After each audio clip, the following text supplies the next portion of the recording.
जय सच्चिदानंद। शैलेशानंद जी, आखिरी मंत्र बुलाइए, बालक को फॉलो करेंगे। नमो वितरागाय, नमो वितरागाय, नमो अरिहंताणम, नमो अरिहंताणम, नमो सिद्धाणम, नमो सिद्धाणम, नमो आर्याणम, नमो आयर्याणम, नमो वज्रायाणम, नमो उवज्रायाणम, नमो लोये सव्व साहुणम, नमो लोये सव्व साहुणम, ऐसो पंचनमुक्कारो, ऐसो पंचनमुक्कारो, सव्व पावपणासनो, सौवपावपणाशनो, मंगलाणं च सौवेसिं, मंगलाणं च सौवेसिं, पद्मं हवै मंगलम्। पडवं वै मंगलम्। ओम नमो भगवते वासुदेवाय, ओम नमो भगवते वासुदेवाय, ओम नमः शिवाय। ओम नमः शिवाय। जय सच्चिदानंद। जय सच्चिदानंद। प्रिया बहन, डेली प्रेयर। हे दादा भगवान, आप मुझे ऐसी शक्ति प्रदान करें कि मैं कभी भी अपने हेल्थ को कॉम्प्रोमाइज नहीं करूं, ताकि मेरा शरीर रूपी साधन मुझे मेरे ध्येय को यानी कि पढ़ाई में और सत्संग में हमेशा सहायक बने। मैं पढ़ाई में बिल्कुल सिंसियर रहूंगी। मैं बुरी सोहबत से, कुसंग से हमेशा दूर रहूंगी, और कुछ भी हो मेरा सत्संग कभी भी न छूटे, ऐसी परम कृपा करना। प्राप्त मन वचन का योग और अपनी आत्मा का उपयोग केवल परोपकार यानी जीव माता सेवा के लिए ही करूं, जो सबसे बड़ा मानव धर्म है। मैं हमेशा खुद के साथ और अन्य सभी लोगों के साथ के जीवन व्यवहार में विश्वास पात्र, निष्ठावान और शुद्ध बनी रहूंगी, ताकि मैं बराबर दादा भगवान के जैसे परम उत्कृष्ट व्यक्तित्व का मानवी बन पाऊं। हे दादा भगवान, मैं आगे अपने माता पिता की सब बात सुनने की संकल्प लेती हूँ और उन्हें कभी भी अहंकार से जवाब नहीं दूंगी। कृपया इस संबंध में मुझे अनंतांतरिक शक्ति प्रदान करें। जय सच्चिदानंद। नवनिधि बहन। जय सच्चिदानंद। हे दादा भगवान, मुझे पढ़ाई में, समझने में जो बाधाएं या अंतराय आते हैं, जो ऑब्स्ट्रक्शंस आते हैं, उन सभी को तोड़ने का मैं दृढ़ निश्चय करती हूँ। आप ऐसी कृपा करें कि मेरे दर्शन ऊपर के आवरण टूट जाएं और मेरी पढ़ाई सही ढंग से हो। ऐसी परम शक्ति आप हमें दें। जय सच्चिदानंद। खुशी बहन, अहमदाबाद। हाँ, जय सच्चिदानंद। हे दादा भगवान, हे दादा भगवान, हम हैं आपके बच्चे, हम आपके बच्चे दिल के हैं सच्चे, दिल के सच्चे, फिर भी हैं कच्चे, फिर भी हैं सच्चे, काम करेंगे अच्छे अच्छे, करेंगे अच्छे अच्छे। जय सच्चिदानंद। जय सच्चिदानंद सभी को। तो आज आप ये बताइए बच्चे लोग कि आपको सब्जेक्ट कौन सा अच्छा लगता है और कौन सा नहीं लगता। पहले विधि बहन बताएंगे। हाँ, जय सच्चिदानंद। अभी तो मेरे वैकेशंस चल रहे थे, लेकिन मुझे यूजुअली फिजिक्स पढ़ना अच्छा नहीं लगता था, लेकिन अभी प्रेयर से और सभी से मुझे फिजिक्स पढ़ना अच्छा लगता है और मुझे समझ में भी आता है। बहुत बढ़िया। श्रिया बहन। हाँ, जय सच्चिदानंद। मुझको इंग्लिश और साइंस पढ़ना अच्छा लगता है। मुझको मैथ पढ़ना नहीं अच्छा लगता है, पर अभी प्रेयर में करती हूँ, इसलिए मुझको समझ आ रहा है। समझ आ रहा है। हाँ। अव्यय भाई। हाँ, जय सच्चिदानंद। मुझे केमिस्ट्री और हिस्ट्री अच्छा लगता है और मुझे मैथ्स अच्छा नहीं लगता था, पर अभी प्रेयर करता हूँ तो अभी मैथ्स अच्छा लगता है। क्या अच्छा लगता है मैथ्स में?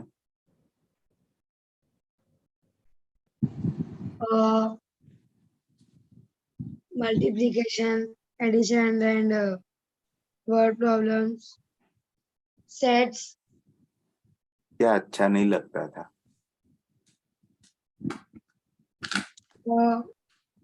अच्छा नहीं लगता।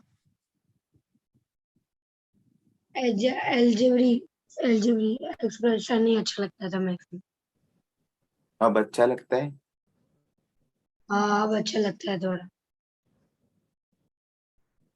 खुशी बहन अहमदाबाद। हाँ, जय सच्चिदानंद। मुझे एसएस नहीं पसंद है, पर मैं प्रेयर करती हूँ तो मुझे पसंद है। और मुझे मैथ्स भी नहीं पसंद है, पर उसमें मुझे टेबल्स करना नहीं अच्छा लगता था, पर अभी मुझे अच्छा लगता है। एसएस तो पर पढ़ना क्यों है? एसएस पढ़ के क्या फायदा? संस्कृति का मान। देखो विधि बहन कुछ बता रहे थे।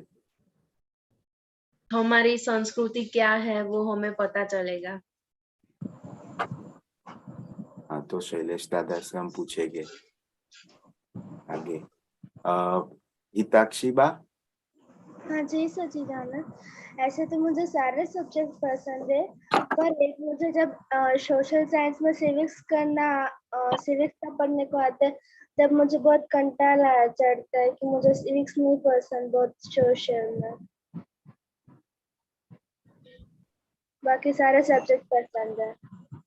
तो सही है, सही है। म्यूजिक में सिविक्स की जरूरत नहीं पड़ती, नहीं? हाँ म्यूजिक में सिविक्स की जरूरत नहीं पड़ती।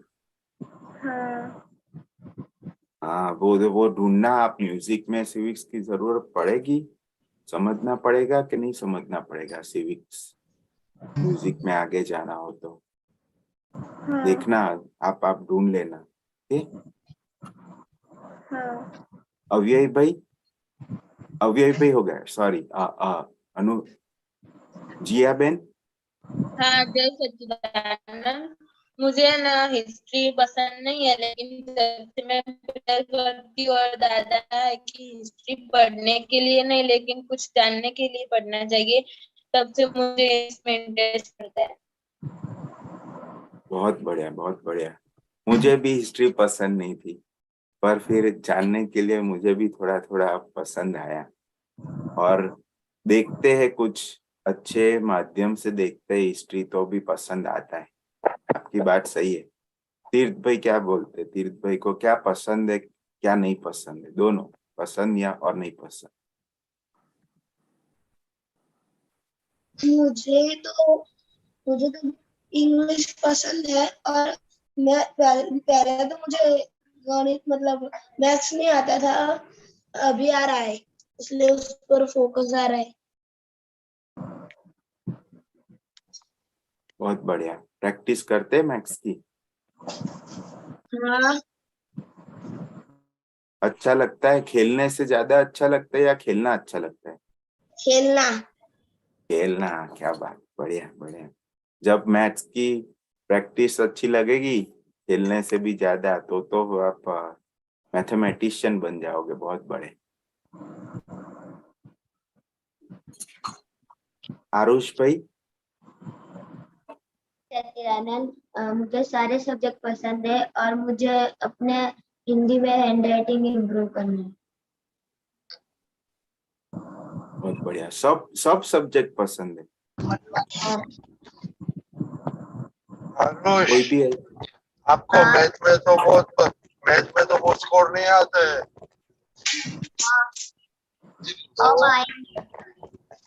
Okay, very good. Aarush. Navniti बहन। आनंद, मुझे सारे सब्जेक्ट पसंद है।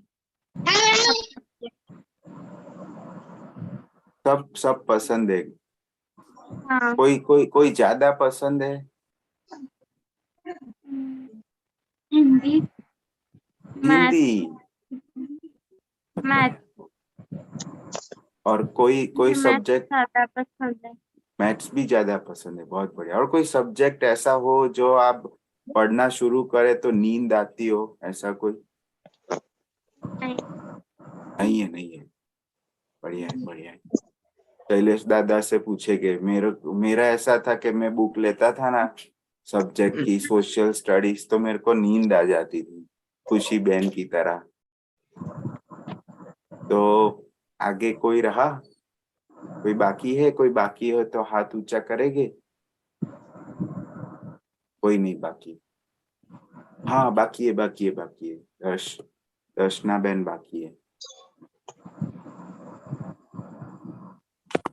हाँ जय सच्चिदानंद, मेरे फेवरेट सब्जेक्ट्स मैथ और हिस्ट्री सिविक्स है। और कौन सा सब्जेक्ट नहीं पसंद? मुझे फिजिक्स नहीं पसंद। और फिजिक्स और मराठी में अच्छे स्कोर नहीं होते हैं, वैसे समझ में नहीं आता है। हाँ, समझ में नहीं आता। तो ये शैलेश दादा से पूछेंगे हम कि हमको समझ में नहीं आता तो पसंद नहीं होता, तो क्या करें कि जिससे हमको ज्यादा समझ में आ जाए। आपका भाई क्या बोलता है, उसको क्या पसंद है? मुझे सारे सब्जेक्ट पसंद है और सब में से मुझे मैथ ज्यादा पसंद है। मैथ ज्यादा पसंद है। और कोई नहीं पसंद वाला? नहीं पसंद में कोई नहीं है, सारे नहीं पसंद है। पसंद। और मैथ्स ज्यादा पसंद है या खेलने का ज्यादा पसंद है? दोनों। दोनों, दोनों, दोनों। बढ़िया, बढ़िया।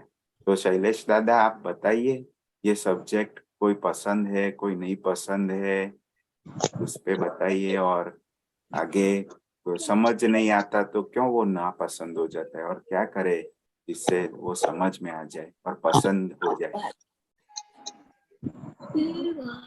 जय सच्चिदानंद। जय सच्चिदानंद।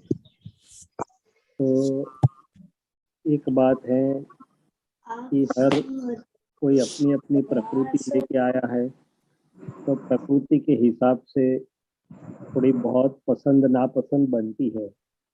मगर जब हम अंदर से बोलें कि जो भी हमारे सामने आता है तो मुझे पसंद भी है और मुझे आ जाएगा या तो मैं सीख लूंगा, तो कोई भी चीज जो अपने सामने आती है, ये तो आप पढ़ाई के सब्जेक्ट की बात करते हो, जीवन में आगे बढ़ते बढ़ते कई काम भी आएंगे, कई व्यक्तियां भी आएगी, कई परिस्थितियां भी आएगी। वो परिस्थिति, व्यक्ति या सिचुएशन अपनी पसंद नापसंद से हट नहीं जाएगी। तो पहला तो जो अपना एटीट्यूड है कि भाई जो कुछ भी आता है तो मैं उसमें पूरा लगन से पढ़ूंगा, पढ़ूंगी या उसको हैंडल करूंगा। जो भी सिचुएशन आएगी मैं उससे अच्छे तरह से निपटूंगा या निपटूंगी। तो वहाँ पॉजिटिव एटीट्यूड से हम लेंगे तो आधा ऊपर काम हो जाएगा। ये तो हमारा मन हमें दिखाता है कि मुझे मजा नहीं आता है, मुझे पसंद नहीं है। तो मन को बोलने का कि भाई 5 बार बोले कि मुझे बहुत पसंद है तो पसंद हो जाएगा। दादा भगवान ये एक्सपेरिमेंट अलग तरीके से करवाते। कई बार चीज लोगों को पसंद नहीं होती थी, कड़वी चीज पसंद नहीं होती थी, तो दादा भगवान बोलते थे कि भाई 5 बार बोलो कि मुझे ये तो बहुत पसंद है, मुझे ये तो बहुत पसंद है, तो चेंज हो जाए। दूसरा चीज की पढ़ाई में कोई सब्जेक्ट में इम्पोर्टेंट लगता है, कोई सब्जेक्ट हमें इम्पोर्टेंट नहीं भी लगता है कि भाई मराठी पढ़ के क्या करने को, तो अपने कुछ काम का नहीं। कोई किसी को लगता है कि हिस्ट्री पढ़ के क्या करने का, वो मुझे कुछ काम का नहीं है। ठीक है, काम का हो न हो, मगर अभी सामने आया है तो मैं देखूं तो सही कि मैं क्या उस बेस्ट कर सकता हूँ या कर सकती हूँ। तो इस तरीके से लेने से अंदर के ज्ञान आवरण टूटते हैं। क्या होते हैं, ये जो सब्जेक्ट्स होते हैं पढ़ाई, वो कोई कायम हमारे काम में आने वाली नहीं है वो चीजें, मगर अभी जब हमारे सामने है तो उसमें एक चित होके हम पढ़ें समझें तो हमारे आवरण टूटेंगे और हमारी शक्तियां बहुत खुली होगी। तो मेरी समझ में तो ये आता था कि भाई सभी सब्जेक्ट्स में मुझे पूरा ध्यान देके देखना है, करना है, तो अंदर से मेरा आवरण टूट जाएंगे और मेरी शक्ति खुली हो जाएगी। हाँ, मेरे लिए एक चीज थी कि उस जमाने में मुझे शनिवार को सैटरडे मॉर्निंग को फिजिकल ट्रेनिंग पीटी का पीरियड होता था और हमारी बस 7 माइल दूर थी हमारी स्कूल, तो बस टाइम से ही पहुंचती थी। तो मुझे लगता था कि एक्सरसाइज के मैदान में नहीं जाना पड़े तो अच्छा है। कोई कोई बार गुटली भी मार देता था, जाता भी था, गुटली भी मारता था, मगर आज समझ में आता है कि वो भी इतना ही आवश्यक था। आज मैं जानबूझ के एक्सरसाइज करने के लिए जा रहा हूँ क्योंकि वो शरीर की जरूरियात हो गई है। 25 से 30 मिनट एक्सरसाइज करना आज उसकी वैल्यू समझ में आती है, उस समय नहीं आती थी। तो मुझे लगता है कि जो भी हमारे सामने चीजें आती हैं, accept it in a best possible spirit और उसमें ध्यान लगा के करिए। और यदि समझ में नहीं आता है तो हम अंदर वाले दादा भगवान से प्रार्थना करें कि हे दादा भगवान, आप अनंत ज्ञान वाले हैं, आप अनंत दर्शन वाले हैं, आप अनंत शक्ति वाले हैं, मुझे ये सब्जेक्ट समझने के लिए आप दर्शन और ज्ञान की शक्ति दीजिए, मेरे आवरण टूटे ऐसी कृपा कीजिए। जय Sachchidanand. Enjoy the things which is on your hand. जो भी आता है उसमें एंजॉयमेंट के साथ, हम आनंद के साथ करेंगे तो 75% काम वही हो जाएगा। शैलेश दादा, सामने चीज आती है पर लाइकिंग या डिसलाइकिंग कहाँ से आती है? पर उसको उसके हिसाब से वो सामने वाला ही चीज अच्छी नहीं लगती ना।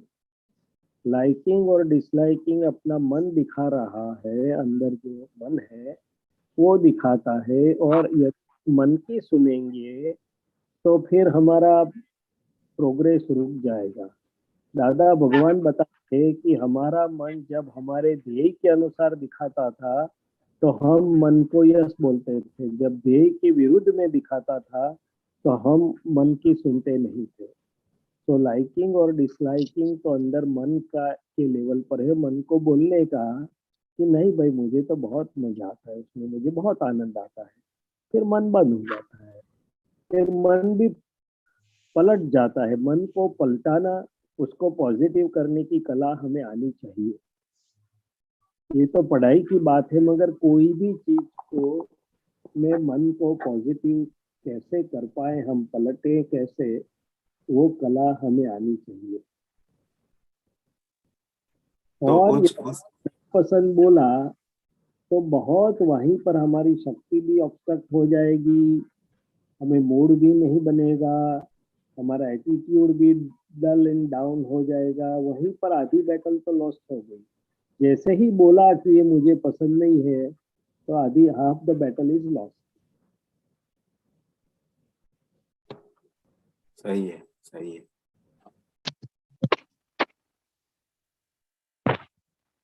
बहुत अच्छा शैलेश।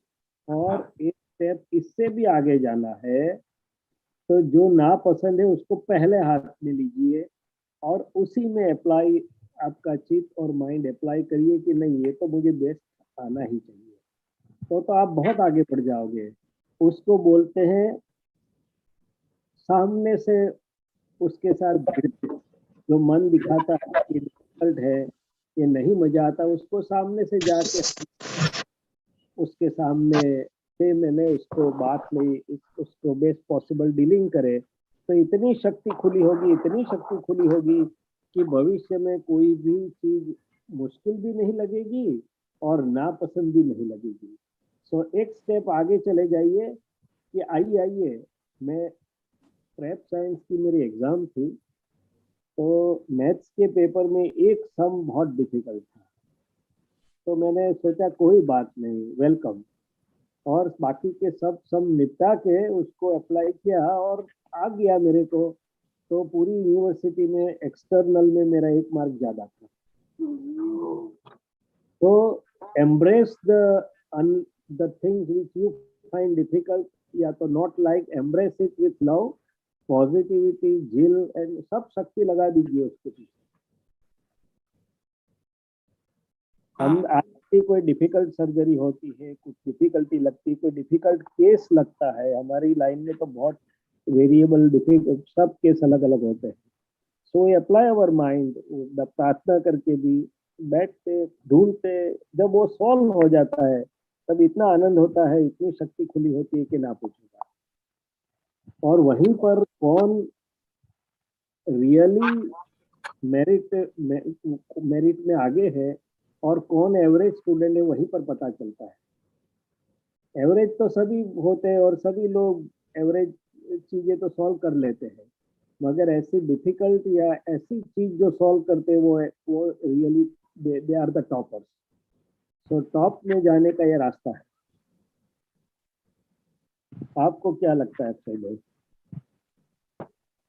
नहीं, एक पॉजिटिव हो गए हम तो जो चीज नहीं पसंद है वो पसंद तो हो ही जाएगी, और पसंद हो गई तो समझ में भी आ ही जाएगी। नहीं समझ में आती इसलिए नहीं पसंद, जो समझ में आ जाए। और मान लो कुछ चीज समझ में जल्दी नहीं भी आए तो उसके पीछे हम लगे रहें 1 बार 2 बार 3 बार, तो अंदर अपनी अनंत शक्ति है, बादल हटेगा और लाइट हो। मगर यदि हमने छोड़ दिया, कोने में रख दिया, अंदर कारपेट रख दिया कि नहीं ये तो अभी नहीं पढ़ना ही नहीं, अभी देखना ही, खलास खत्म हो गई बात।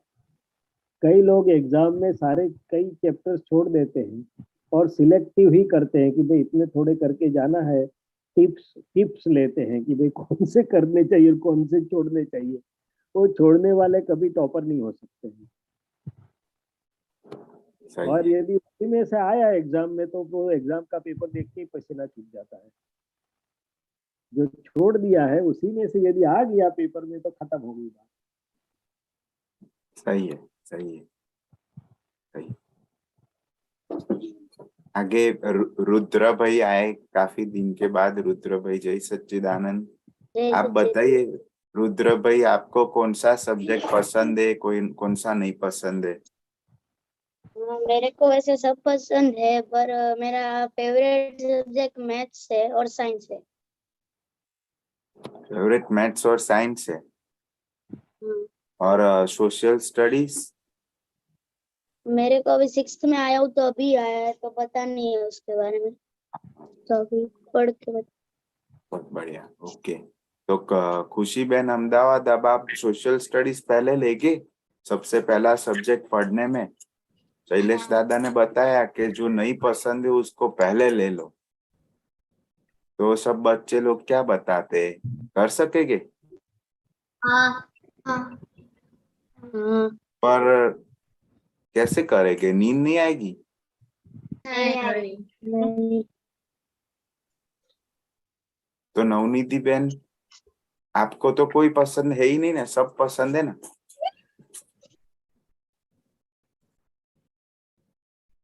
नवनीति बहन का मेरे सब सब्जेक्ट सब पसंद है। श्रिया बहन? मुझको मैथ्स नहीं पसंद है, पर उसके बाद सब पसंद है। तो आप पहले लेते मैथ्स? नहीं, मैं पहले नहीं लेती हूँ। अब कर सकेंगे? हाँ। बहुत बढ़िया, बहुत बढ़िया। जबरन है वो चाहे उसकी चले तो मैथ्स को छुए ही नहीं। उसकी चले तो कोर्स वाले को भी मैथ्स को हटा दो, निकाल दो। वैसे तो शैलेश दादा सब बच्चे बोले कि ये सब्जेक्ट निकाल दो, ये सब्जेक्ट निकाल दो, तो शायद तक खेलने का सब्जेक्ट ही एक है जो मित्रों के साथ खेलने का, वही सब्जेक्ट एक रहा है, ऐसा लगता है। दूसरा मोबाइल देखने का, हाँ, गेम कर टीवी देखने का, वो रह जाएगा। सही। पर हमारे यहाँ तीर्थ भाई है जिन्होंने कल मित्रों के साथ खेलने के बदले सत्संग में आने का नक्की किया। शैलेश दादा,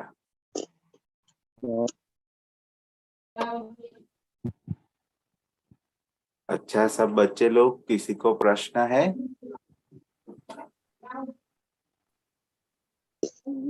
किसी को प्रश्न हो तो हाथ ऊंचा करिए। तो आगे हम शैलेश दादा पद सुनते हैं विधि बहन के पास से।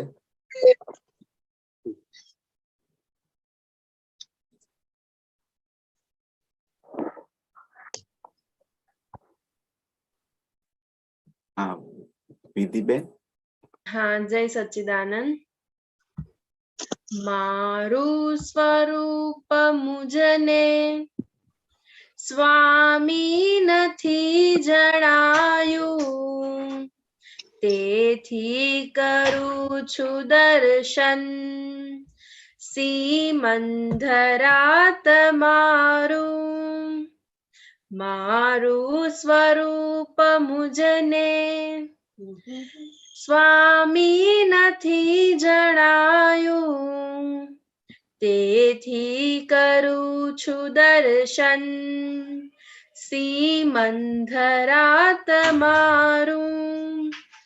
જન્મોથી સાંભળ્યું છે આત્માને દેહ ભિન્ના, અરિહંત સ્વાનુભવથી વિદારો ભાવ પ્રજ્ઞા, જેની પ્રગટ છે પ્રજ્ઞા ત્યાં કલ્પી હું સુધારું. જ્ઞાની પુરુષ પાસે હું કોણ છું નિહાળું, મારું સ્વરૂપ મુજને સ્વામી નથી જણાયું, તેથી કરું છું દર્શન સિમંધરા તમારું. જય સચ્ચિદાનંદ. जय सच्चिदानंद विधि बहन, बहुत बढ़िया। आपने तो बहुत सुंदर पद निकाला और गाया भी काफी सुंदर गाया। बहुत ही डिफिकल्ट है ये वाला पद गाने में, लंबा जाता है। मारू स्वरूप मुझने, बहुत अच्छा, पर बहुत अच्छा आपने गाया। तो आपको मालूम है आपने क्या गाया? हाँ, मुझे थोड़ा बहुत मालूम है इसमें कि जब तक मुझे मेरा स्वरूप यानी कि मैं शुद्धात्मा हूँ ये पता नहीं चलता है, इसलिए मैं भगवान सिमंदर से ये प्रार्थना करती हूँ, उनके दर्शन करती हूँ, तो मुझे पता चले कि मेरा स्वरूप मैं शुद्धात्मा हूँ। और मैंने मतलब जन्मों से मतलब सुना है ऐसा कि आत्मा और देह दोनों भिन्न है, ये इसमें ये कहना चाहते हैं, मुझे इतना मालूम है। बहुत बढ़िया, बहुत बढ़िया। तो शैलेश दादा से पूछते हैं। शैलेश दादा, आप ये पद की 2 पंक्ति पे समझ दीजिए। तो ये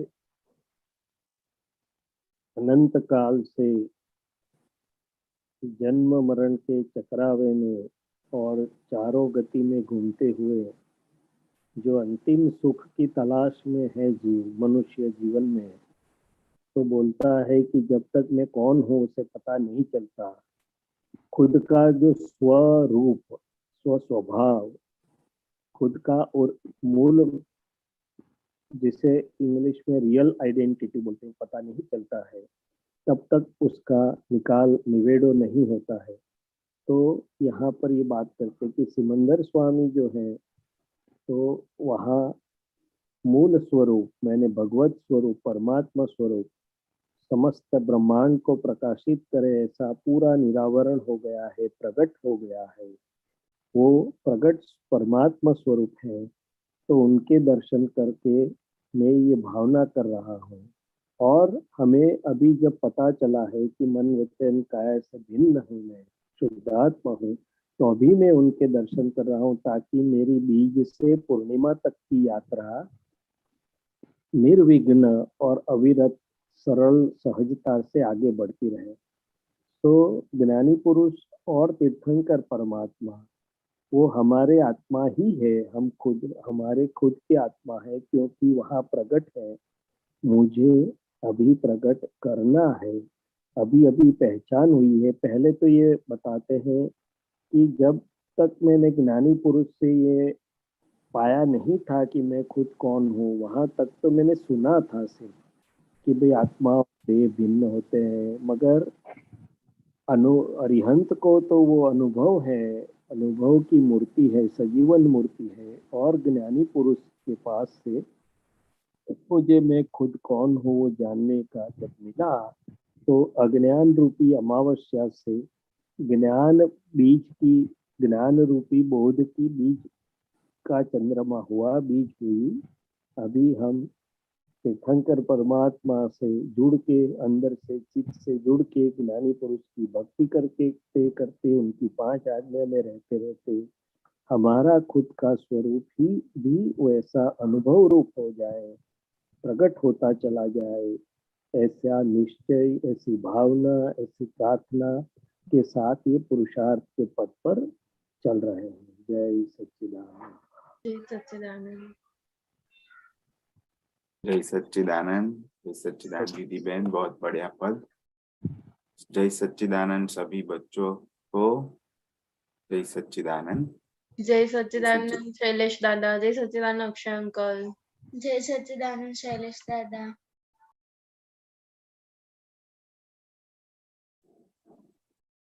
शैलेशानंद जी, आपका आवाज थोड़ा लो आवे छे आवाज। ये आज मैं फोन से कर रहा हूँ, मेरा कंप्यूटर कुछ अपडेट में चला गया ऑल ऑफ सडन, सो अभी आ रहा है। नहीं हाँ, तो मैं काफी अच्छा।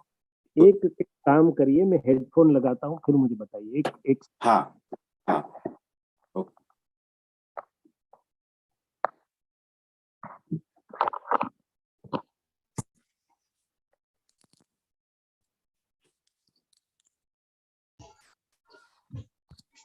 जय सच्चिदानंद। अभी ठीक है? Hello hello. हाँ, बहुत बहुत बढ़िया है शैलेश दादा, हाँ, बहुत। चलो तो आगे चलते ओके विधि बहन, थैंक यू। जय सच्चिदानंद सभी बच्चों को। जय सच्चिदानंद। आगे प्रश्न लेते। डॉक्टर कश्यप जी। सबको जय सच्चिदानंद। अक्षय जी जय सच्चिदानंद। डॉक्टर शैलेश जी जय सच्चिदानंद। ये पद है तीर्थंकर विहरमान। आप परमिशन देंगे? हाँ हाँ हाँ डॉक्टर कश्यप जी, आप शेयर कर सकते हैं। हाँ, ये दिख रहा है जी? हाँ दिख रहा है।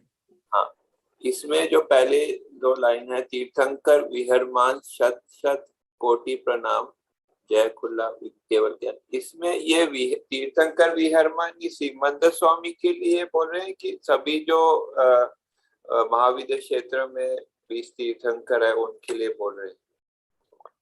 सिद्धांत के तौर पे सभी 20 विहरमान तीर्थंकर को ये लागू होता है, और व्यवहार के तौर पे सिमंदर स्वामी के साथ हमारा ऋणानुबंध है, वो हमारे सबसे नजदीक हैं।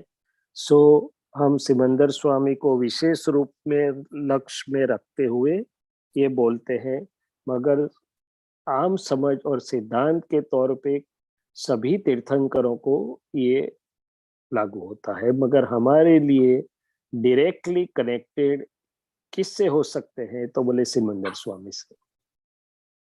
फिर ये जो दूसरी लाइन, सौ तीर्थंकरनी सम्मति थी भवी आत्मा झीले समकित बीज, ये समकित बीज भवी आत्मा के लिए जो है बोल रहे, जो उनको जो वो प्राप्त करेंगे तीर्थंकर की सहमति से। थोड़ा ये मुझे समझ नहीं आया पूरी अच्छे से। कहते ये हैं कि ये समकित बीज का मतलब है, ये ज्ञान विधि में, वेद विज्ञान की विधि में राइट बिलीफ की जो शुरुआत होती, बीज अमावस्या से जो बीज का चंद्रमा होता है, तो उसको बीज सीड स्वरूप जो ज्ञान मिलता है ना, जिसमें से फिर हमें जो मिलता है ज्ञान विधि के दौरान, वो ज्ञान का बीज, राइट बिलीफ का केवल ज्ञान का सीड, बीज मैंने सीड मिलता है। दूसरे दिन उसमें से 2 पंखुड़ियां खिलती हैं कि मैं शुद्ध आत्मा हूँ, बीज का चंद्रमा होता है। भव्य आत्मा, आत्मा के जो प्रकार है उसमें भव्य और अभव्य। भव्य मैंने जो मुक्ति के लायक है, जो मुक्ति को पाने वाला है नजदीक के भविष्य में, उसको भव्य आत्मा बोलते हैं। और जो बहुत लंबे काल तक भटकता रहेगा या मुक्ति को नहीं पा सके, ऐसी जिनकी स्थिति है, उसको अभव्य आत्मा या तो अभव्य आत्मा बोलते हैं। सो ये भव्य आत्मा को ही राइट बिलीफ का, मैंने संकेत का बोध बीज मिलता है, जहां से उसकी मुक्ति मार्ग की शुरुआत होती है या तो मोक्ष मार्ग का स्टैंप लगता है। और ये जो प्रक्रिया है जो मिलने की, ज्ञानी पुरुष के जरिए मिले या तीर्थंकर के जरिए मिले, तो वो प्रक्रिया मैंने वो सिद्धांतिक चीज जो है आत्मा अनात्मा की समझ जहां पर मिल रही है, वो तीर्थंकर मान्य है, सभी तीर्थंकरों को वो मान्य है, मैंने उनकी सम्मति है उसमें, ऐसा बोल रहे हैं यहाँ पर। अच्छा, उनकी सम्मति है सभी की। हाँ, तभी जाके ये दिव्य विज्ञान प्रयोग चल सकता है, नहीं तो नहीं चल सकता है। और फिर जो एक लाइन है, अकर्मेश्वर नमः स्वातम दीप चरम प्रदीप, ये क्या बताना चाह रहे हैं अकर्मेश्वर? अकर्मेश्वर मीन्स जहां कर्म के ईश्वर और कर्म नहीं बंधे, कर्म से मुक्त हुए, ऐसे ईश्वर। सो ये जो तीर्थंकर भगवंत है, ज्ञानी भगवंत है, वो हमें कर्म में से छुड़वाए, ऐसे प्रकार के ईश्वर है, ऐसा बोलना चाहते हैं। अकर्मेश्वर मैंने कर्म जहां बंधन नहीं होता है, ऐसे। और स्वातम मीन्स मेरे खुद का, स्व का आत्मा, खुद के आत्मदीप समान वो है मेरे लिए, ऐसे ये परम ज्योति स्वरूप सिद्ध भगवान स्वरूप जो प्रकट हुए हैं, ऐसे बोलना चाहते हैं। चरम प्रदीप, चरम शरीर रूपी है। हाँ, और विज्ञान परमात्मा भी चरम दशा में प्रकट हुए हैं। और प्राणार्पित मतलब अपना पूरा उनको समर्पण करना। हाँ हाँ हाँ हाँ हाँ हाँ। अब जीव को प्राण से अधिक प्यारा कुछ होता नहीं है, तो बोलते हैं प्राणार्पित, मैंने मेरा सब कुछ मैं समर्पण करता हूँ। आप कुछ बता रहे थे चरम प्रदीप के बारे में। हाँ, चरम प्रदीप का मतलब है अकेला चरम शरीर नहीं, मगर अंदर जो ज्ञान दीपक खुला हुआ है, अनंत ज्ञान, अनंत दर्शन, अनंत सुख का जो धाम खुला हुआ है, प्रदीप मैंने अपनी उत्कृष्ट कक्षा से वो खुला है, प्रकट हुआ है, प्रकाशमान है। तो वो उत्कृष्ट प्रकाशमान, ठीक है। फिर हाँ, तो कर सार्थक शास्त्र प्रमाण वदवद अखंड ध्यान, वदवद अखंड ध्यान क्या कहना चाह रहे? वद मैंने बढ़ते जाए बढ़ते जाए बढ़ते जाओ, तो कौन सा ध्यान? मैं शुद्धात्मा हूँ, वो शुक्ल ध्यान। जिसका ध्यान बैठता नहीं, उसका यहाँ पर अखंड मैंने अटूट हमारे ध्यान में रहता है कि मैं शुद्धात्मा ही हूँ, मैं निश्चय निर्णय से शुद्धात्मा ही हूँ। मैंने शुक्ल ध्यान जो आम तौर पे होता नहीं है, वहाँ यहाँ पर अखंड रूप से वहाँ शुक्ल ध्यान या स्वरूप का ध्यान है, वो बढ़ता जाए बढ़ता जाए बढ़ता जाए, ऐसी ये बात कर रहे हैं, जिससे अंत में जय चोखा सिद्धि विज्ञान, मैंने अंत में मैं सिद्ध स्वरूप हूँ, मैं परम ज्योति स्वरूप सिद्ध भगवान हूँ, तो मेरा सिद्ध स्वरूप खुला हो जाए, ऐसा ये बहुत चोखा मैंने बिल्कुल प्योर साइंस है, जिसमें बिल्कुल भी एक तनिक भी अशुद्धि नहीं है, ऐसी बात कर रहे हैं।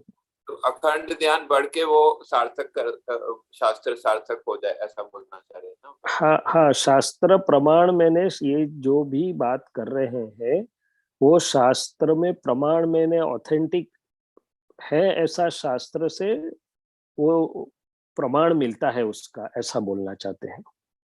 तो वो मतलब कि अगर जैसे ध्यान, ये अखंड ध्यान बढ़ेगा तो वो शास्त्र प्रमाणित हो जाएगा, ऐसा ऐसा बोलना चाह रहे हैं। हाँ, ये जो मैं शुद्धात्मा हूँ, शुक्ल ध्यान जो उत्पन्न हुआ है, आमतौर पे शुक्ल ध्यान होता नहीं है, यहाँ उत्पन्न हुआ है, अखंड भी रहता है और बढ़ता जाता है, ये सब चीज शास्त्र से प्रमाणित है, ऐसा कहते हैं।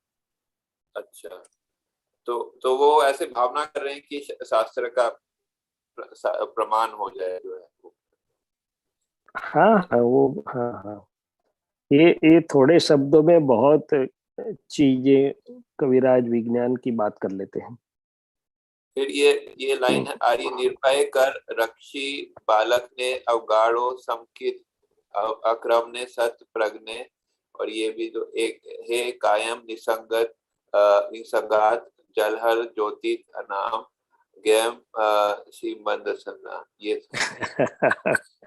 अवगाढ़ समकित का मतलब है कोई भी परिस्थितियां, मन वाणी काया की या रिलेटिव की कोई भी परिस्थितियों में जो हिले नहीं, डिगे नहीं, जिसके पर बादल न छाए, उसका नाम अवगाढ़ समकित।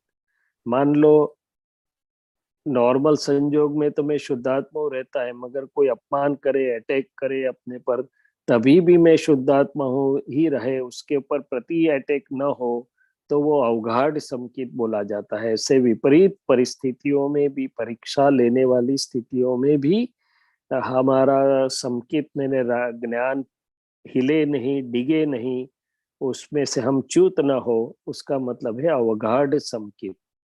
और अक्रम ने मीन्स ये जो अक्रम विज्ञान, क्रम से अक्रम विज्ञान मिला है, और अकर्म करने वाला है, हमारे को कर्म से छुड़वाने वाला है, ऐसा ही विज्ञान सत प्रज्ञ, प्रज्ञा के प्रकाश में सत मैंने अविनाशी को प्राप्ति करवाने वाला, ऐसा उसका मतलब है। निर्भय करने की बात जो बता रहे हैं वो क्या बताना चाह रहे हैं? निर्भय कर रक्षी बालक,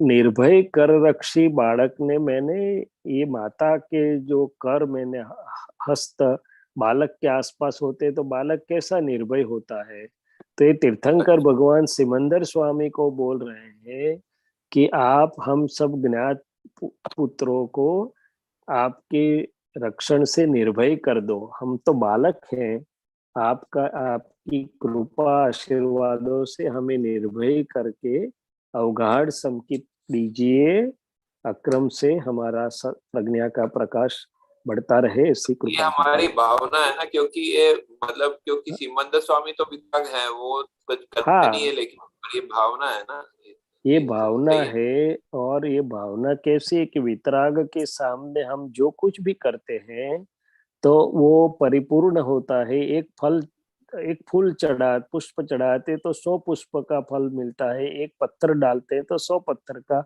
ऐसे ही ये वितराग को अनुलक्षी के जो भावना करते हैं उसका सीधा परिणाम मिलता है हमें। फिर ये लास्ट 2 लाइन समझा दीजिए। एक कायम निसंगात जलहर ज्योति अनाम ज्ञम श्रीमंद संधान। संगात का मतलब है कंपनी या कंपेनियनशिप। व्यवहार में रिलेटिव व्यू पॉइंट से हम कंपनी ढूंढते हैं, कंपेनियनशिप ढूंढते हैं। ये निसंगात संगात, मैं असंग ऐसा शुद्धात्मा हूँ, तो सिमंदर स्वामी तो अमूर्त और अरूपी असंग है, और मैं भी शुद्धात्मा हूँ तो मैं असंग हूँ। तो ये फिजिकल रूप से नहीं दिखे ऐसी कंपनी में, मगर वो जड़हड़ ज्योति अनाम, मैंने वो प्रगट ज्योति स्वरूप जो है, ऐसे ज्ञान मैंने ज्ञान स्वरूप सिमंदर स्वामी का मुझे संधान, मैंने कंपनी है, अनुसंधान है, ऐसी बात कर रहे हैं। व्यवहार दृष्टि से जो, हाँ, संधान मतलब एसोसिएशन होता है। हाँ हाँ, संधान में से मैंने जुड़ान, मैं जुड़ा जुड़ा हुआ हूँ, अनुसंधान है, जो भी आप समझो। ऐसी भावना क्या? कर रहे हैं कि हम मेरे अनुसंधान हो ज्ञान स्वरूप श्रीमद हाँ, भावना। भावना भी है, समझ भी है कि मैं कैसे सिमंदर स्वामी से जुड़ा रह सकता हूँ, जुड़ा हूँ, ये बात है। समझ में। धन्यवाद। जय सच्चिदानंद। जय सच्चिदानंद। जय सच्चिदानंद। जय मनीषा बा- सच्चिदानंद। शैलेश आनंद जी, जय कोटि सच्चिदानंद। प्रणाम। जय सच्चिदानंद। मनीषा बेन, जय सच्चिदानंद। शुद्धात्मा भावे वंदन। આપને પણ કોટી કોટી વંદન. પણ શુદ્ધાત્મા ભાવે વંદન કરવાનું તો ભૂલાઈ જ જાય, જોઈએ ને એટલે એકદમ હળગોળ થઈ જવાય. એટલે જ આપણે બોલીએ છીએ ને કે શુદ્ધાત્મા ભાવે પ્રણામ, એટલે બેવ થઈ ગયું, વ્યવહાર અને નિશ્ચય. जी जी जी, जय सच्चिदानंद। एक दिव्य देशना में एक बहुत सुंदर सूत्र चारित्र के ऊपर आया है कि कषाय रहित चारित्र ए सम्यक चारित्र અને કેવળ ચારિત્ર એ છેલ્લું ચારિત્ર છે. और फिर प्रातः विधि में जो एक सेंटेंस लास्ट का आता है कि प्रगट ज्ञानी पुरुष दादा भगवान नु वितराग विज्ञान यथार्थताए करीने संपूर्ण सर्वांगपणे केवळ ज्ञान केवळ दर्शन ने केवळ चारित्रमा परिणमन हो. और एक वन मोर थिंग आई है कि केवळ चारित्र ना ओळखाय, देखाय नहीं, इंद्रिय गम्य નથી હોતું, ज्ञान गम्य છે અને सम्यक चारित्र એ इंद्रिय गम्य છે जी। तो इसमें जो सम्यक चारित्र के बारे में बताया कि कषाय रहित चारित्र को सम्यक चारित्र कहा है, एंड देन केवल चारित्र वो तो परिणमन हो, वो परिणमन में आएगा। तो उसके लिए अगर वितराग विज्ञान की यथार्थता आई तभी एज अ रिजल्ट वो परिणमन में आएगा। ऐसा समझना है कि यथार्थ पुरुषार्थ हमारा कैसा हो ताकि ये जो कषाय रहित चारित्र फुल्ली प्रकट हो और एज अ रिजल्ट फिर केवल चारित्र में परिणमन हो।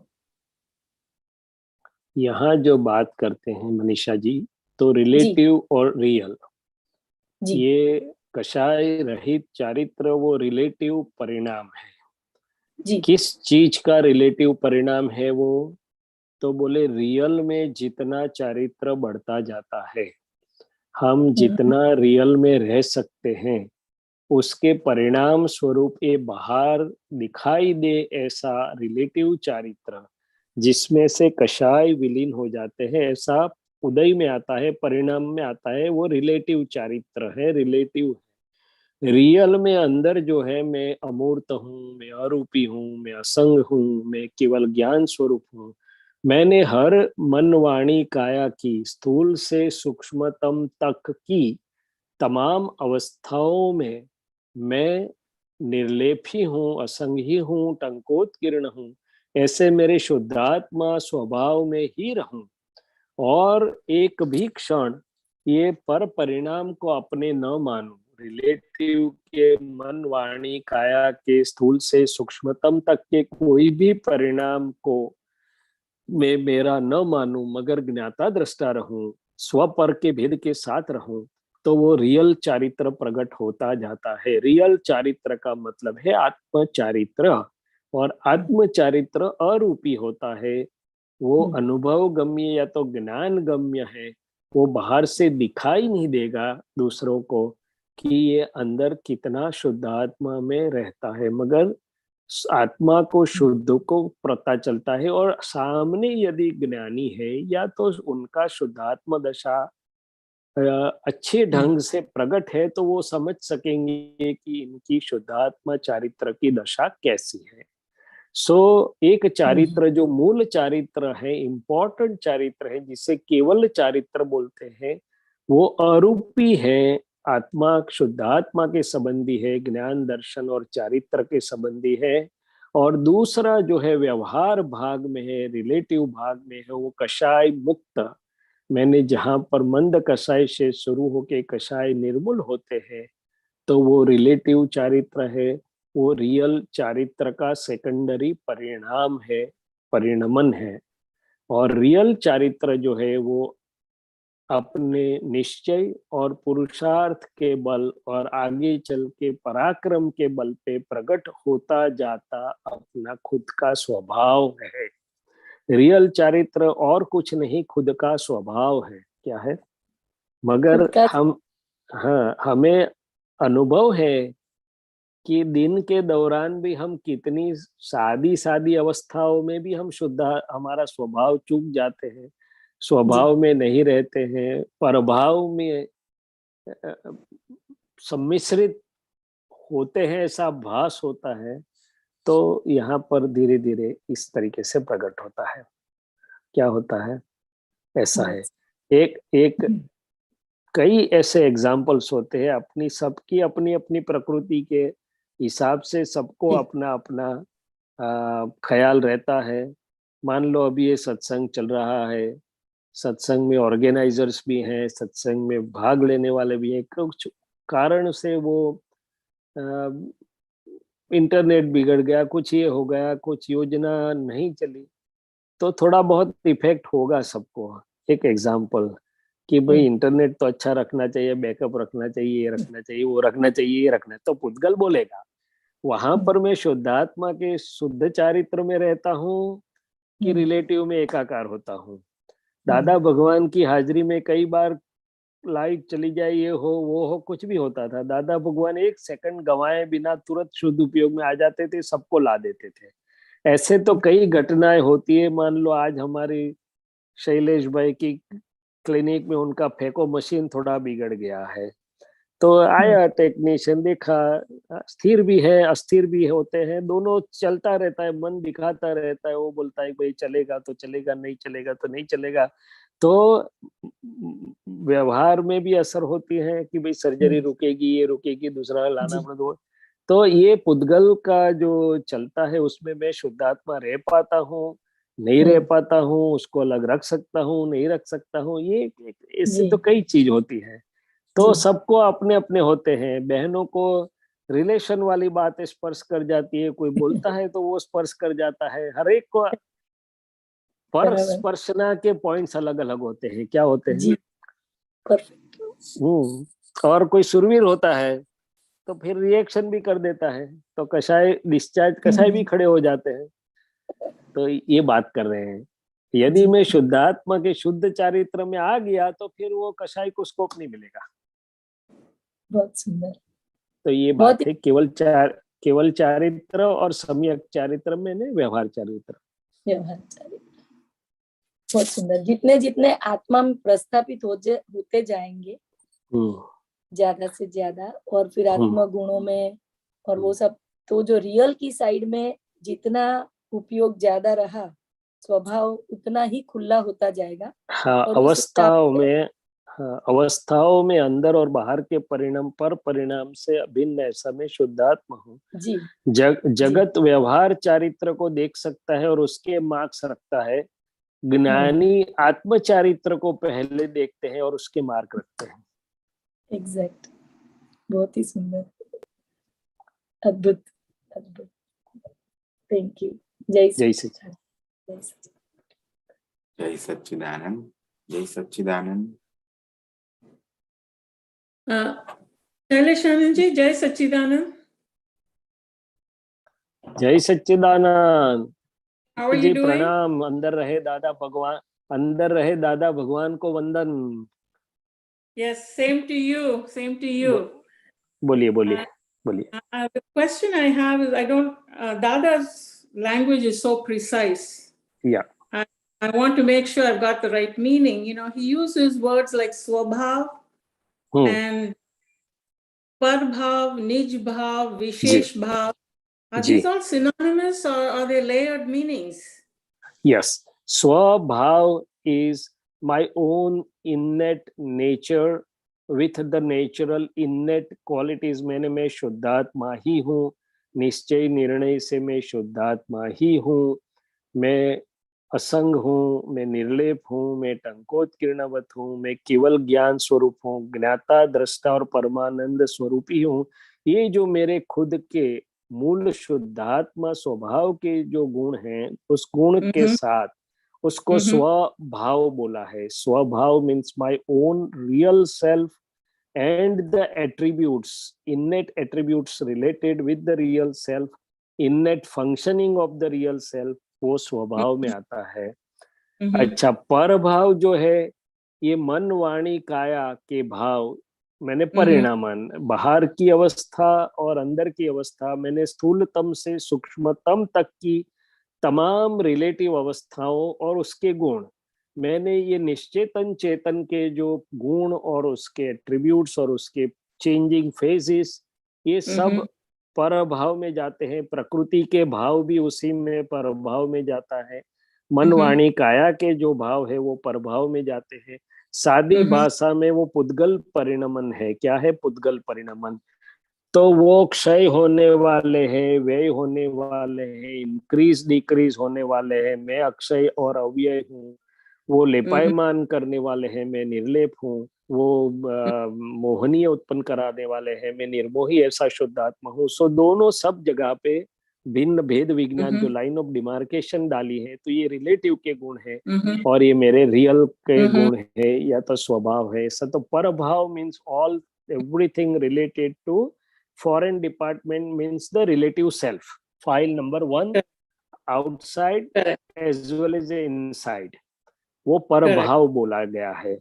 और आगे आपने दूसरा कोई शब्द यूज किया था, निज भाव, विशेष भाव एंड निज भाव। हाँ, विशेष भाव जो है वो जो साइंस में दो चीजें नजदीक आती है तो एक तीसरा गुण उत्पन्न होता है जिसको हम एक्स्ट्रा स्पेशल प्रॉपर्टी बोलते हैं, which is not the innate property of material A और मटेरियल बी इधर।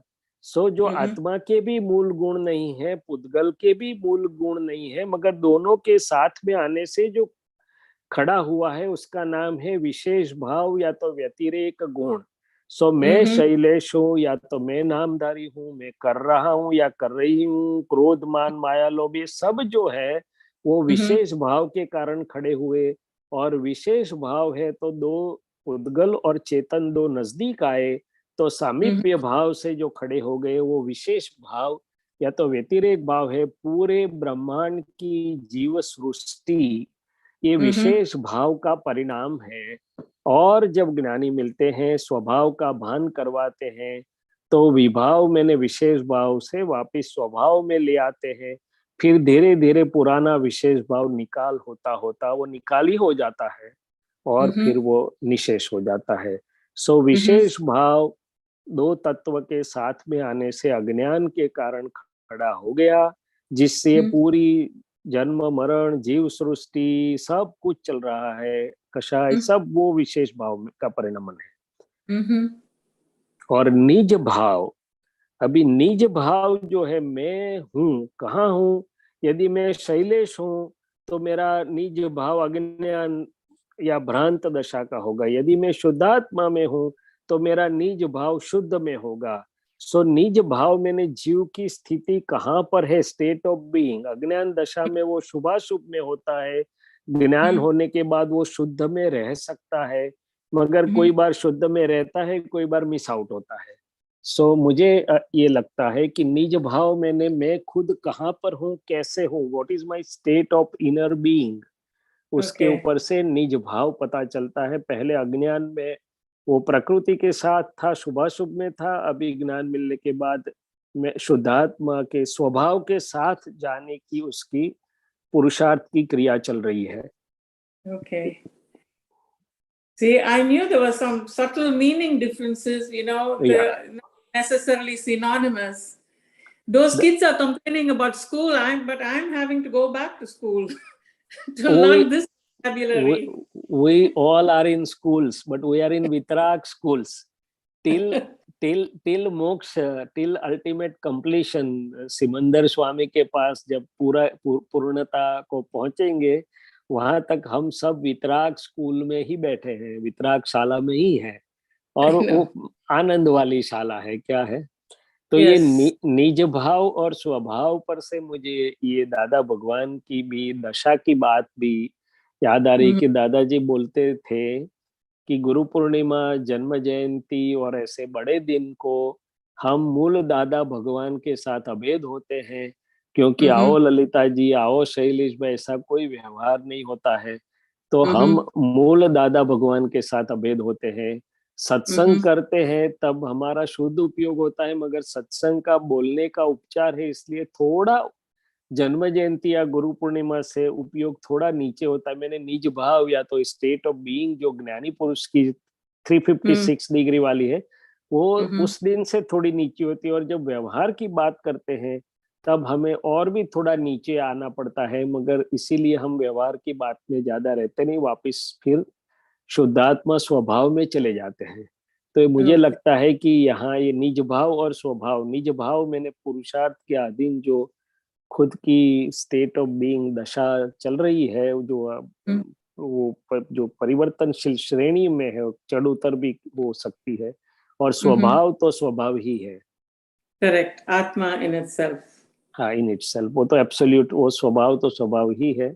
मैं जितना स्वभाव में रह सकूं उतना मेरा निज भाव स्वभाव रूप होता जाएगा या तो शुद्ध होता जाएगा। Okay, very nice Shailesh Anand ji, thank you. जय सच्चिदानंद, प्रणाम। आपके दर्शन से हम सबको आनंद हो जाता है, तो आपको भी थैंक यू तो नहीं बोलूंगा, सच्चिदानंद। सच्चिदानंद, जय सच्चिदानंद। जय सच्चिदानंद। जय सच्चिदानंद। जय सच्चिदानंद गीता मासी, मुंबई। भाई जय सच्चिदानंद। आनंद जी साहेब, जय सच्चिदानंद। जय सच्चिदानंद। गीताबेन ની અંદર રહેલા શુદ્ધાત્મા ભગવાનને પ્રણામ। જય સચ્ચિદાનંદ સાહેબ। અક્ષયભાઈ, આ બુક નંબર B4, हाँ, પાનું નંબર 94, તારીખ 29/9/73, 73, મુંબઈ। નીચે પેજ 46 of 48, સૌથી ઉપરનો પેરેગ્રાફ।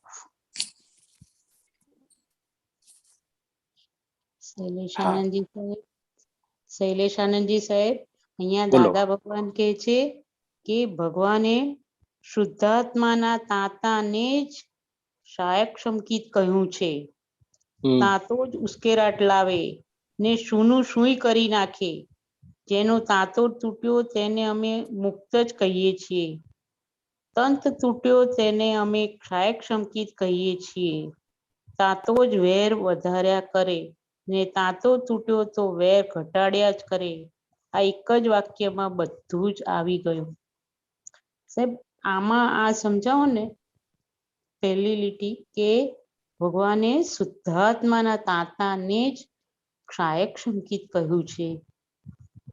હવે તાતો એટલે 2 દિવસ પર, 4 દિવસ પર, અઠવાડિયા પર, મહિના પર કશી વસ્તુ બની હોય પણ એનો તાર હજી જોડાયેલો હોય, એટલે કે પાછું કંઈક થાય ને એની અસર ચાલે, એને ખરેખર તાતો એટલે કે જોડાયેલો તાર કહેવામાં આવે છે, અસર। હવે સ્વાભાવિક છે કે આ વ્યવહારનો તાતો, વ્યવહાર સંબંધી તાતો ખસે કેવી રીતે? તો કે તાતો એટલે કે જોડાણ શુદ્ધાત્મામાં થાય તો, એટલે કે છે કે હવે શુદ્ધાત્મામાં જોડાય અને તાતો કહેવાતો નથી, પણ આ તો એક સમજાવવા માટે કહ્યું કે પેલા તાતાની સામે ખરેખર ભગવાને શુદ્ધાત્માના તાતાને સહાયક સંકેત કહ્યું છે। એટલે કે કોઈ પણ પરિસ્થિતિમાં, કોઈ પણ અવસ્થામાં શુદ્ધાત્મા જોડે જ તાર જોડાયેલો રહે, શુદ્ધાત્મામાં જ રહે, તો એક સહાયક એટલે અવિરત, અનઇન્ટરપ્ટેડ। હા, સંકેતના જે પ્રકાર છે, ઉપસમ સંકેત, ક્ષાયક સંકેત કે ક્ષયોપસમ સંકેત, એમાં આ ક્ષાયક એટલે અવિરત, અનઇન્ટરપ્ટેડ। એટલે પછી ખરેખર એ સમજાવવા માંગે છે કે જો શુદ્ધાત્મામાં જ રહ્યા અવિરતપણે તો એ મુક્ત જ છે એમ। એટલે તો પછી વ્યવહાર સંબંધીનો તાતો તૂટી જાય છે। તાતો એટલે અસર। એટલે અક્રમ વિજ્ઞાનમાં આ વસ્તુ વૈજ્ઞાનિક રીતે દાદાએ બહુ અદ્ભુત વિજ્ઞાન આપ્યું પણ છે અને સમજાવ્યું પણ છે કે વખતે તે વખતે બે વ્યક્તિ કે મહાત્મા એક હોય બીજો હોય ના પણ હોય, કઈ બન્યું, બોલાચાલી થઈ કે શબ્દ નીકળી ગયા કે જે કઈ પણ થયું, તો જગત કહેશે કે આ તમને થયું. પણ દાદા શું કે છે કે ઘડી પછી એને મહાત્માને અસર હોય નહીં, તાતો ના હોય, પાછો એ તરત જ નોર્મલ બી થઈ જાય, પ્રતિક્રમણ બી કરી લે, અસ્તોય થઈ જાય, ફરી ચાય પીએ. એટલે કે દૂધ ફાટી જાય નહીં, એ દૂધની પાછી ચા થાય. અને જગતને તો જરાક થયું હોય કે ના થયું, કદાચ બોલ્યું હોય કે મોડું બંધ, આમ જીભ દાબીને બંધે રહ્યો, પણ અંદર તાંતો તૂટે નહીં. અને અંદર તાંતો ના તૂટે એટલે આખો સંસારનું ચકેડું ચાલુ જ રહે. જ્યારે મહાત્માને વખતે ડિસ્ચાર્જમાં કશું બની પણ જાય, પણ આક્રમ વિજ્ઞાન એવું અદ્ભુત છે કે તાંતો રવા દેતું નથી. આપણે જરાક વાર તો એમ થાય કે આ ફરી બોલશે કે નહીં બોલે, પણ ના, બીજી જ મિનિટે પાછા હસતા જ હોય ને બોલતા જ હોય ને બધા નોર્મલ થઈ ગયા હોય. કેમ? તો કે અક્રમની બલિહારી છે કે તાંતો તોડાઈ નાખ્યો છે. હવે દાદાએ એ પણ કહ્યું કે ક્રોધ ક્યારે કહેવાય, તો કે હિંસક ભાવ અને તાંતો બે ભેગા હોય તો ક્રોધ કહેવાય. તાંતો તૂટી ગયો, હિંસક ભાવ તૂટી ગયો એટલે ક્રોધ રહ્યો નહીં. વખતે ઉગ્રતાના પરમાણુ રહે પણ ક્રોધ ના રહે. હવે આ બધી વિતરાગોની એટલી બધી અદ્ભુત વૈજ્ઞાનિક વાત છે, આપણને સમજાય એ આપણું સૌભાગ્ય. સાચી વાત છે, કરેક્ટ વાત છે, બરોબર. પછી એક એવું હતું સાહેબ, અરે અક્ષયભાઈ પૂછું, અક્ષયભાઈ પૂછું. હા ગીતા પૂછો. એમ કે છે કે દાદા ભગવાન કે બુદ્ધિને વેદાંતે જળ કહી અને જૈનોએ ચેતન કહી, પણ તે ચેતન હોત તો જ્ઞાન કહેવાત ને, પણ તેમ નથી. બુદ્ધિ એ જળ એ નથી, તેમ ચેતન પણ નથી, પણ એ તો મિશ્ર ચેતન છે. એ દાદા ભગવાન અહીંયા કે છે કે બુદ્ધિ એ મિશ્ર ચેતન છે, એ થોડું સમજાવો ને સાહેબ. હા, કારણ કે મૂળ ચેતન એ શુદ્ધાત્મા, મૂળ દ્રવ્ય ગુણ વાળું મૂળ ચેતન. હવે મિશ્ર ચેતન એટલે અહંકારના માધ્યમમાં ભેગું થઈને જે બન્યું છે તે.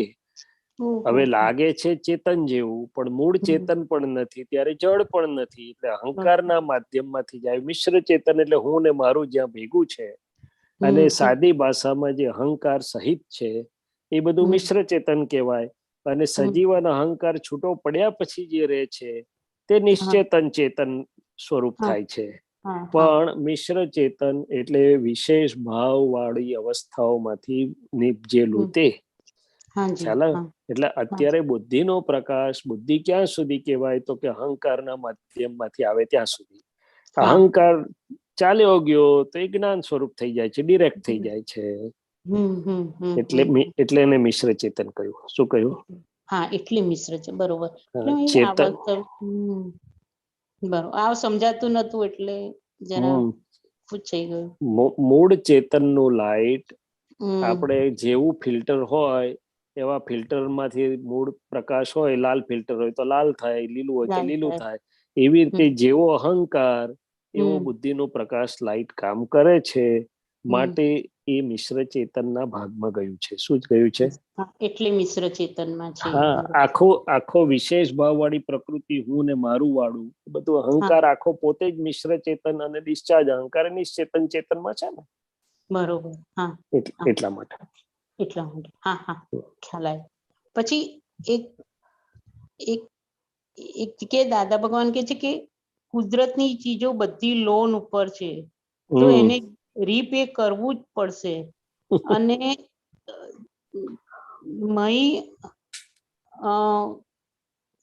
જગતની ચીજો મફતમાં નથી મળતી, એ તો પેડ કરવી જ પડે.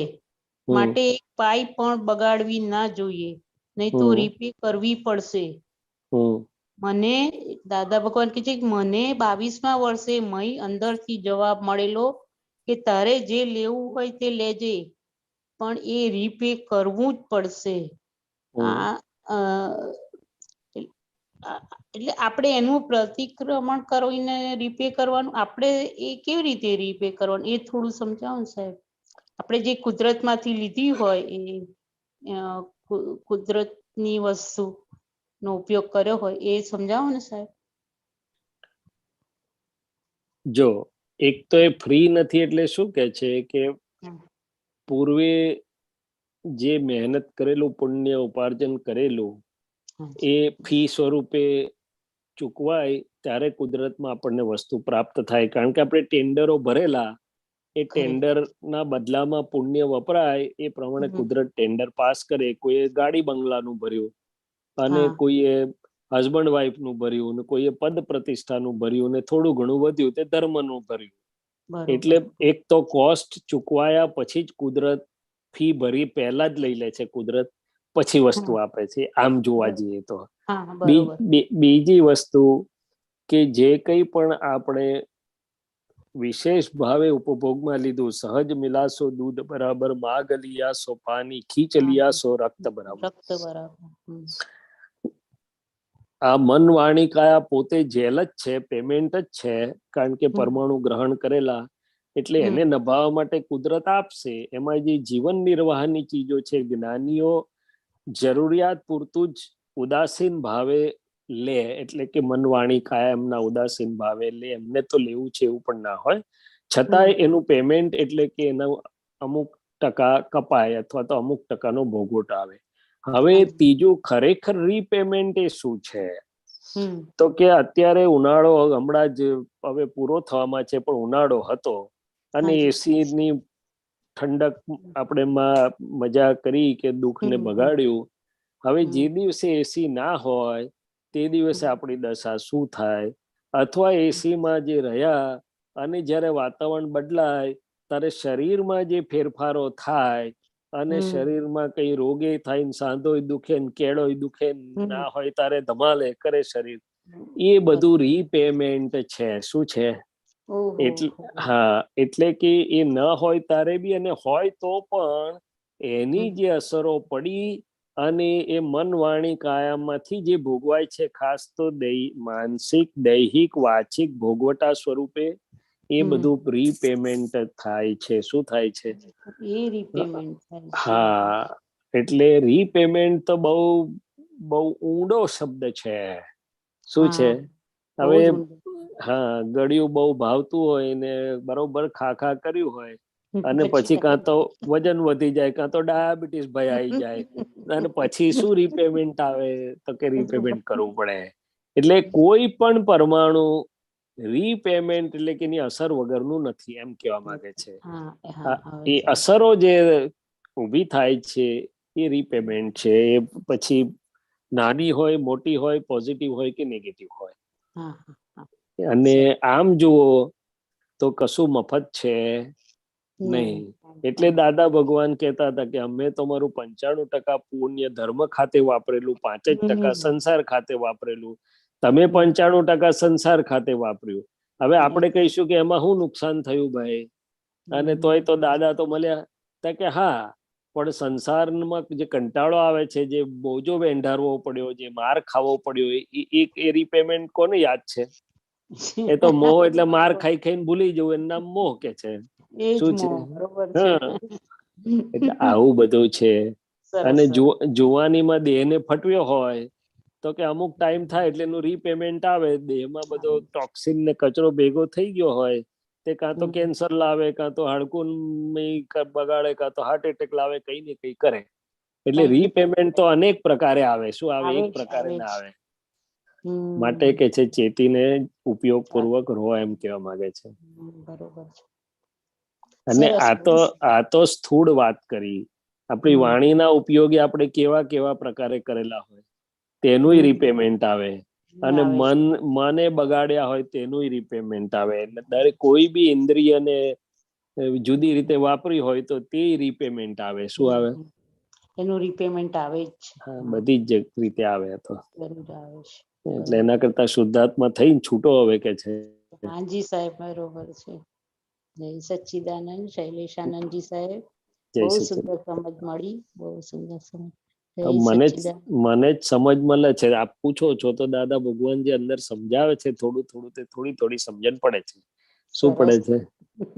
એટલે દાદા ભગવાન પાસે તો બધું હોવા છતાં એમણે એમ પટેલની જરૂરિયાત માટે બહુ જ થોડુંક વાપરેલું, એકદમ ઇકોનોમિકલી.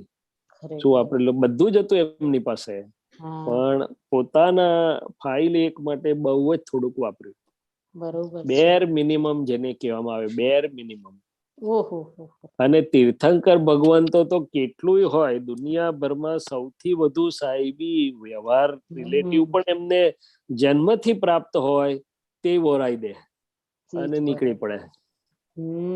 ખરેખર ખરેખર સાહેબ, ખરેખર બહુ સરસ. અને સૌથી મોટું રીપેમેન્ટ કયું તો કે ચિત્ત એમાં ફસાયેલું રહે, એ ચિત્તને પછી જે અસર પડે અથવા એમાંથી છૂટું પડે કે જે અસર પડે તો સૌથી મોટું રીપેમેન્ટ. એટલે સૂક્ષ્મ રીપેમેન્ટ તો બહુ બધા હોય, મોટા મોટા હોય. બરોબર છે. હા આવી જાય છે, પણ આ રીપેમેન્ટ આવી જાય છે, બધા ચૂકવાઈ બી જાય છે. શુદ્ધાત્માની હાજરીમાં શુદ્ધાત્માની દ્રષ્ટિ રાખીએ તો આમ જરા કેટલું હળવું લાગે. એ તો સારું છે. બાકી રીપેમેન્ટ તો કુદરત કરાવી જ લે, આપણે કરવું હોય ના કરવું હોય તો લઈ જ જાય. હાજી સાહેબ, બરોબર. ચાલો, જય સચ્ચિદાનંદ. જય સચ્ચિદાનંદ સાહેબ, જય અનુમોદના. અક્ષયભાઈ, જય સચ્ચિદાનંદ. જય સચ્ચિદાનંદ, જય સચ્ચિદાનંદ, જય સચ્ચિદાનંદ. ડોક્ટર પૂર્ણિમા માસી, જય સચ્ચિદાનંદ. જય શ્રી શૈલેષાનંદજી, જય શ્રી શ્રીકાંતભાઈ, જય શ્રી અક્ષયભાઈ, રજનીકાંતભાઈ. So સ્વામીજી, શૈલેષાનંદજી, ટ્યુઝડે મંગળવારનું એક સૂત્ર દાદાનું આવ્યું છે કે ઘર બિઝનેસ અરેન્જમેન્ટ છે, ત્યાં પોતાપણું માની લેવાય, ક્વેશ્ચન કરવાનું પોતાપણું, પણ ડ્રામેટિક. જી, એટલે ઘર એ બિઝનેસ અરેન્જમેન્ટ છે. હવે બિઝનેસ એટલે કયો બિઝનેસ? તો કે જ્યાં પરમાણુનું લેવડ દેવડનો પ્રકાર છે, જ્યાં કંઈક અપેક્ષા છે, જ્યાં કંઈક સામસામી લેવડ દેવડ છે, એને બિઝનેસ કીધો. એક સૂત્ર આપ્યું ને કે ભાઈ વેપારમાં ધર્મ હોવો ઘટે પણ ધર્મમાં વેપાર ના હોવો ઘટે. એટલે કે જીવન આખું એક વેપાર, એટલે કે લેવડ દેવડનો જ્યાં વ્યવહાર છે, જ્યાં કંઈ પણ અપેક્ષા છે, રાગદ્વેષ છે, ઓપિનિયન્સ છે, એ બધું બિઝનેસ કહેવાય. એટલે ઘર જુઓ તો બિઝનેસ અરેન્જમેન્ટ છે. બિઝનેસ અરેન્જમેન્ટ એટલે આપણે જેવી રીતે આપણા પૈસાના બિઝનેસ, પૈસાવાળા બિઝનેસમાં જે બધી ગોઠવણ કરીએ છીએ અને કેટલા કાળજીપૂર્વક ને ચોકસાઈથી રહીએ છીએ કે ક્યાંય કશું અથડામણો કે આમ મિસમેનેજમેન્ટ, જેને સાદી ભાષામાં કે મિસમેનેજમેન્ટ ના થાય. તો ઘર પણ આવું જ છે ભાઈ, કે છે કે એક લેવડ દેવડનું કર્મ ખપાવવાની જગ્યા છે.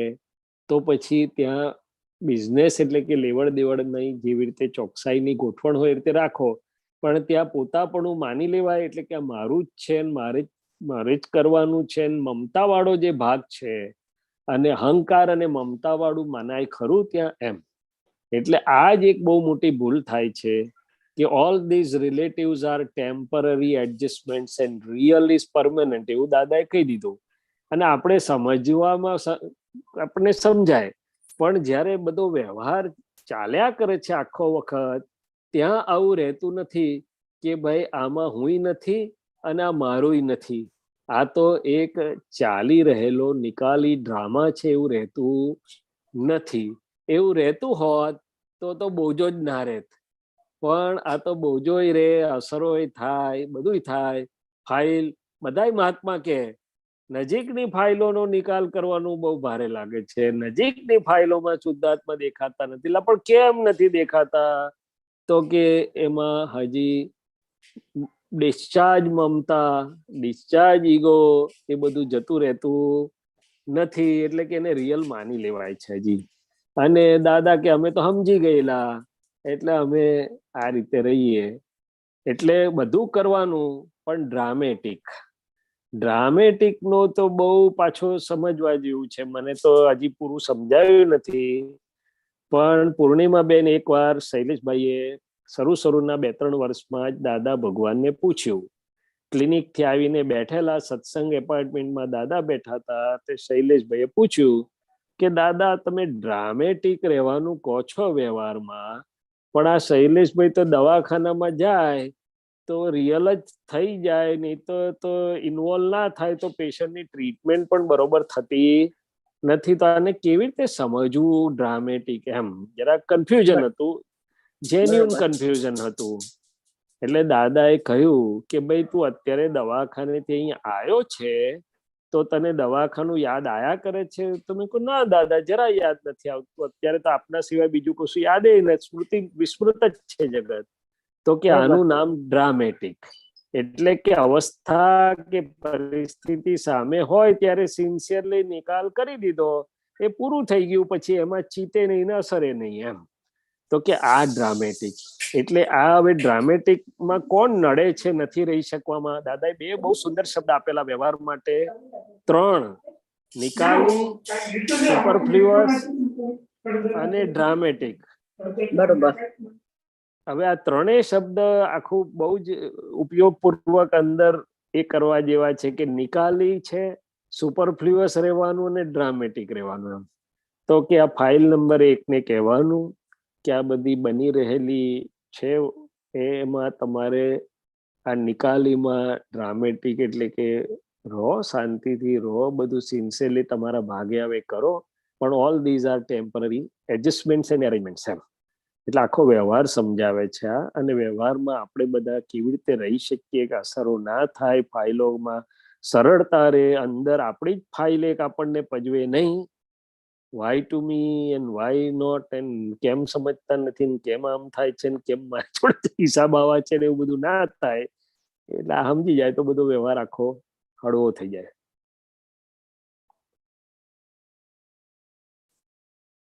બરોબર છે પૂર્ણિમાબેન? હા બરોબર છે, પણ હજુ કેમ કે છે કે કરવાનું પોતાપણું, કરવાનું પોતાપણું મીન્સ કે આ જુદું જોવાનું છે. આ પૂર્ણિમાનો વ્યવહાર ચાલે છે અને હું શુદ્ધાત્મા એને જોઉં છું, અને ડ્રામેટિક જે વ્યવહાર હોય એ ડ્રામેટિક કરવાનું, એવું ફાઇનલી પૂર્ણિમાબેન કે શૈલેષભાઈ પોતાની જે ભૂમિકા છે, ડ્રામાનો રોલ છે, તો સિન્સિયરલી ભજવવો પડે ને, નહીં તો પગાર ના આપે કે છે. એટલે કે છે કે વ્યવહારમાં એને જે પોતે જે ભૂમિકા કરવાની છે, ફાઇલે કે જે ફાડે આવ્યો રોલ, ફાડે આવ્યો વેશ ભજવ વિતરાગ વીરવદ, એ કરવાનું એમ બધું, પણ અંદરથી નોખા રહીને એમ કરવાનું. પોતાપણું એટલે પોતાપણું કરો એવું નથી કહેતા. આ ફાઇલ એક વ્યવહાર ભાગમાં, એના ભાગમાં જે આવ્યું છે એમાં એનો જે રોલ ભજવે છે એની વાત કરે છે. બરોબર, ઓકે, હવે સમજ પડે. ત્યાં જય સચ્ચિદાનંદ, જય સચ્ચિદાનંદ સ્વામીજી, જય સચ્ચિદાનંદ. દાદા ભગવાનની કેવી દશા હશે તે એક એક શબ્દમાં આખો વ્યવહારને એની દરઅસલ જગ્યાએ મૂકીને આપણને વ્યવહારથી છૂટા પાડી, છતાંય પાછો વ્યવહાર બહુ ઉચ્ચ થાય, આદર્શ થાય, સિન્સિયર થાય, એવી રીતે દાદાનું આખું વિજ્ઞાન આવ્યું છે. ડ્રામેટિક એટલે પોલમ પોલ એવું નથી પાછું. ડ્રામેટિક એટલે પોલમ પોલ એવું બિલકુલ જ નથી, પણ ના ટક જે ટકતું નથી એવું, એટલે કે રિલેટિવ. જય સચ્ચિદાનંદ, સમજ પડે. જય જય જય જય સચ્ચિદાનંદ, જય સચ્ચિદાનંદ. ડોક્ટર પૂર્ણિમા માસી, જય સચ્ચિદાનંદ. રાજેશ કાકા,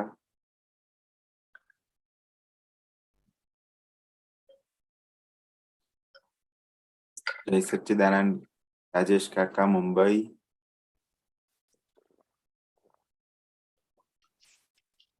જય સચ્ચિદાનંદ. સંભળાય? હા, જય સચ્ચિદાનંદ. આપનો અવાજ સંભળાય છે. મારે એ જાણવું છે,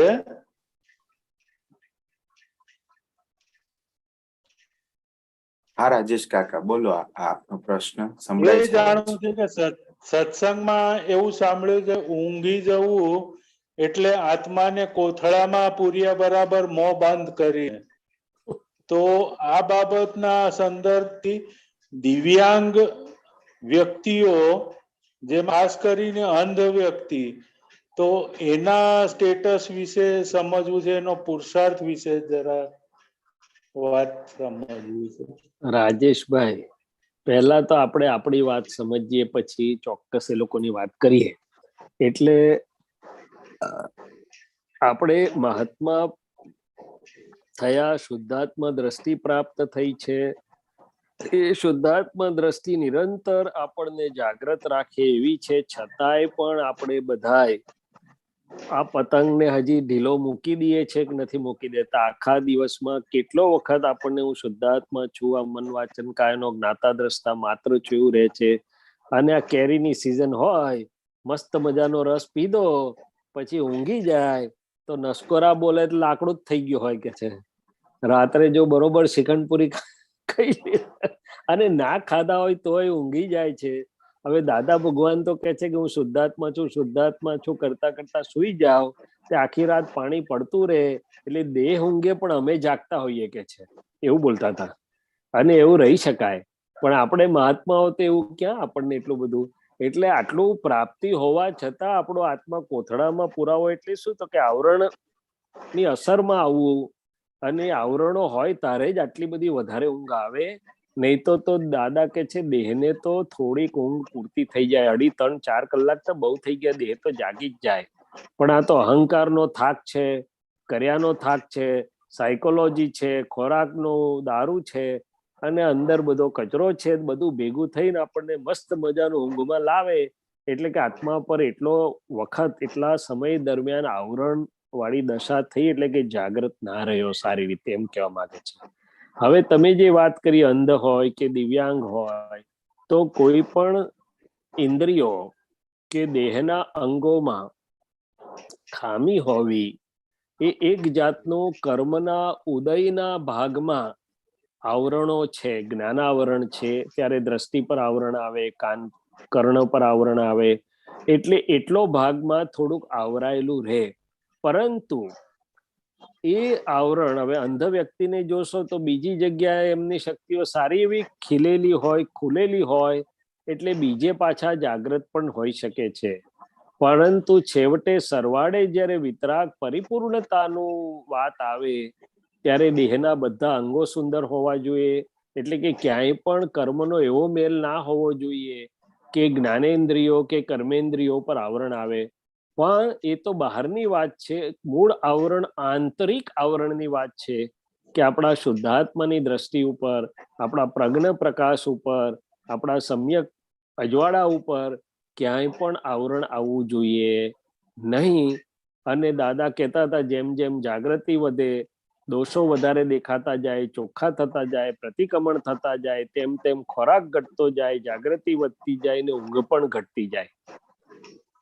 એટલે આવી રીતની આ વાત છે. ને દાદા પોતે તો એવું કહેતા હતા કે અમે તો અમારી આ સાલ હોય ને તે થોડી ટૂંકી રાખીએ કે જેથી પગ થોડો ખુલ્લો રહે તો ઠંડી ગરમીની અસર થાય એટલે ઊંઘ બહુ ના આવે, જાગી જવાય. અને આપણે તો બ્લેન્કેટ 2 પૂરા ઓઢી લઈએ કે ભૂલથી પણ જાગી ના જવાય. અને વખતે જાગવાનું એલાર્મ મૂક્યું હોય ને જાગી ગયા તો હજી એમ થાય કે હજી તો બહુ વહેલું છે યાર, કોઈ ઉઠી નહીં, હુઈ જાવ ને પેલા રમ દબાઈ દે પાછો સુઈ જાય. એટલે ના આવતી હોય તો ઊંઘ લાવે, અને ઊંઘ ના આવે કે ઓછી આવે તેનો પાછો અફસોસ કરે કે આજે ઊંઘ ઓછી આવી છે. એવું બધું આપણા લોકોનું મશીનરી છે. એટલે જ્ઞાનીઓથી હજી મળી દ્રષ્ટિ મળ્યા છતાં આપણી મશીનરી અંદરની હજી ગોઠવાયેલી નથી. એટલે આવું થાય. જય સચ્ચિદાનંદ. જય સચ્ચિદાનંદ. હું પોતે પણ દિવ્યાંગ છું, પણ તમારા જવાબથી સંતોષ, મને બહુ પુરુષાર્થ બાબત બહુ સંતોષ થયો. એ જ તો વાત છે કે દિવ્યાંગ તો એક કર્મનું ફળ છે, તો નિકાલી છે. અંતરમાં બીજા બધા ખૂણામાં ખૂબ શક્તિ ખુલ્લી થાય અને ખૂબ પુરુષાર્થ પણ કરી શકાય તેમ છે. પુરુષાર્થ એ આજનું આપણો વર્તમાન સ્વતંત્ર ભાગ છે અને ભવિષ્યનું નિર્માણ કરનારો છે. અને આ દિવ્યાંગતા એ તો ફળ સ્વરૂપે નિકાલી પર અને પરાધીન જઈ રહેલો ભાગ છે. ઉલટાનું એ તો આપણને બોધ આપીને જાય છે ને અંદરથી તો આપણે ખૂબ બધું કરી શકીએ એમ છે રાજેશભાઈ. એટલે એને તો એની કોઈ ચિંતા કર્યા વગર અંદર જ આપણે આપણા સ્વસત્તાના ભાગમાં, પુરુષાર્થના ભાગમાં જ જાગૃત રહેવાનું અને કરે જવાનું. બરોબર. જય સચ્ચિદાનંદ. જય સચ્ચિદાનંદ. અને શાસ્ત્રની પરિભાષામાં જોઈએ તો અષ્ટાવક્રનું ઉદાહરણ આપણા હિન્દુ શાસ્ત્રોમાં છે. તો એના દેહને કેવું હતું પણ અંદર કેટલી બધી ઊંચી દશા હતી. એટલે આવી રીતે બધું હોય છે. એટલે અત્યારે તો વર્તમાન દશા એ પુરુષાર્થની દશા છે. પુરુષાર્થ એનું નામ કે જ્યાં કોઈ પણ કાળ, કર્મ કે માયા એનો પડછાયો ના પડે પણ સ્વતંત્રપણે પોતે પુરુષાર્થ કરી શકે તે. જય સચ્ચિદાનંદ. જય સચ્ચિદાનંદ. જય સચ્ચિદાનંદ શૈલેષ આનંદજી. જય સચ્ચિદાનંદ. હમણાં મારે મહાત્માઓને 9મી કલમ નો પુરુષાર્થ ચાલે છે. 9મી કલમ જગત કલ્યાણ કરવાનું, નિમિત્ત બનવાનું શક્તિ આપો દાદા ભગવાનને. તો એમાં આપ સમજ આપો. અને હમણાં 2 દિવસથી અક્ષયને એવું અંદરથી એવો અનુભવ થાય છે કે રિલેટિવ અને રિયલ જોવું, હું રિલેટિવ ને રિયલ જોઉં બહાર બધામાં, એ જ મોટું જગત કલ્યાણ છે. એનું સાયન્ટિફિક રીતે કેવી રીતે એવું લાગ્યું મને, પણ હજી સાયન્ટિફિક રીતે નથી સમજાયું. જી, બહુ સુંદર. હવે આપણે જે આ બીજી વાત કરી કે જગતમાં જ્યાં પણ જઈએ ત્યાં રિલેટિવ અને રિયલ જોવું, એ જ એક મોટું કલ્યાણ છે. હવે આ વાતમાં આપણે એક દાદા ભગવાનની વાત જોઈ લઈએ કે દાદા ભગવાન તો નિરંતર એ જે ભેગો થાય એના શુદ્ધાત્માને જ જોતા હોય. રાત્રે 3, 3:30, 4 વાગે દાદા કે અમે ખાટલામાં બેઠા હોઈએ તો આખી દુનિયામાં ફરીને બધાની વિધિ કરીએ, બધાના શુદ્ધાત્માને જોઈ અને બધાને અંદર શક્તિ પૂરીએ. પછી દાદા કહેતા કે આ ગુરુ પૂર્ણિમા અને જન્મ જયંતિ જે શોભાયાત્રા નીકળતી તે કઈ એમના માટે નથી નીકળતી, પણ એ શોભાયાત્રામાં જ્યાંથી પસાર થાય અને એમની દ્રષ્ટિ જ્યાં જ્યાં પડે, જે જીવોમાં રિલેટિવ રિયલ શુદ્ધાત્મા જુએ, તો દાદા કહે છે કે રસ્તાને છેડે ભિખારી બેઠો હોય તે પણ અમારી દ્રષ્ટિ પડે તો એકવાર એને આનંદ થાય ને ઉત્થાન પામે એટલો.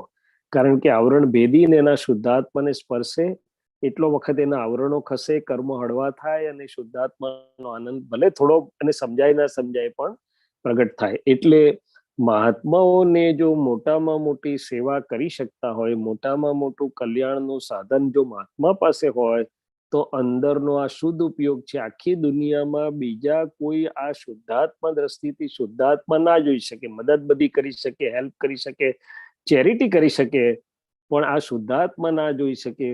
અને શુદ્ધાત્મા જુએ એટલે પોતે પણ એ સુંદર, પોતાની દશા પણ અંદર સુંદર થઈ ગઈ, સ્પંદનો શુદ્ધ થયા, એ શુદ્ધ સ્પંદનો સામે જાય અને સામેના શુદ્ધાત્માને જોયો એટલે એટલું એનું પણ ઉત્થાન થાય, એના પણ આવરણો જરાક વાર માટે હળવા થાય. એટલે આ શુદ્ધ યોગ, શુદ્ધ ઉપયોગ અને શુદ્ધ પ્રયોગ એ સ્વ અને પરના કલ્યાણનું એક બહુ મોટામાં મોટું સાધન છે, નિમિત્ત છે. પણ એ 48 મિનિટ જો રહે, 50 મિનિટ, તો પુણ્ય શ્રાવકના જેવું સામાયિક થાય, જે મહાવીર ભગવાને જેની સૌથી મોટી કિંમત ગણેલી તે. હવે આ જ વાતને આગળ લઈ જઈએ તો મહાત્માઓને જે જગત કલ્યાણની ભાવના છે, તો પહેલું અંતરના જગતનું કલ્યાણ એટલે શું? તો કે આજે મારું અનંત જ્ઞાન, અનંત દર્શન અને અનંત સુખને રોકનારા નિકાલી માલના જે દોષરૂપી આવરણો છે, જે મારી ભૂલો છે, જે સૂક્ષ્મતર સૂક્ષ્મતમ ભૂલો અને એના આવરણો પડ્યા છે, ચોખ્ખા થતા જાય એટલે અંદરથી કલ્યાણ થતું જાય, મૂર્તિમંત થતું જાય. તો ન બોલે તોય જ્યાં હોય ત્યાંનો પ્રભાવ, એની હાજરીથી જ આજુબાજુનું કલ્યાણ બધું થયા કરે. એટલે જ્ઞાની પુરુષની હાજરીનું જ મહાત્મ જે કહેવાયું. હવે આપણે જ્ઞાની, મૂળ જ્ઞાની તો એક, પણ આપણને આ દ્રષ્ટિ મળી, જેટલા જેટલા ચોખ્ખા થતા જઈએ, અંદરના ભગવાન જેટલા ખુલ્લા થતા જાય, નિરાવરણ થતા જાય, એટલું જે દેહમાં એમની હાજરી હોય, દેહ જ્યાં જ્યાં ફરતો હોય ત્યાં એનું વાતાવરણમાં, એના બધી વ્યક્તિઓના પરિણામમાં, હૃદયમાં બધો ફેરફાર થતો જાય.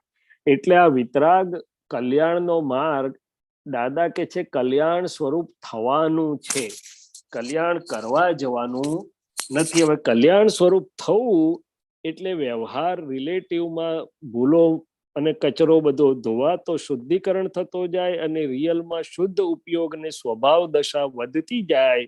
તો પેલું તો કલ્યાણ તો ભાવના એના સાઈડ પ્રોડક્ટ, બાય પ્રોડક્ટ છે. દાદા ભગવાન અને તીર્થંકરોને જે કલ્યાણની ભાવના રહ્યા કરતી હતી એ કેમ?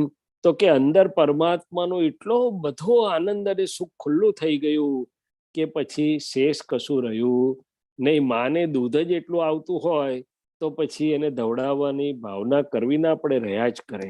એવી રીતે જ્ઞાનીઓ અને તીર્થંકરોને અંદર જ એટલો બધો આખા બ્રહ્માંડનો આનંદ ખુલ્લો થાય અને પ્રકૃતિ ચોખ્ખી થઈ ગઈ એટલે કલ્યાણ સ્વરૂપ થયા કે છે.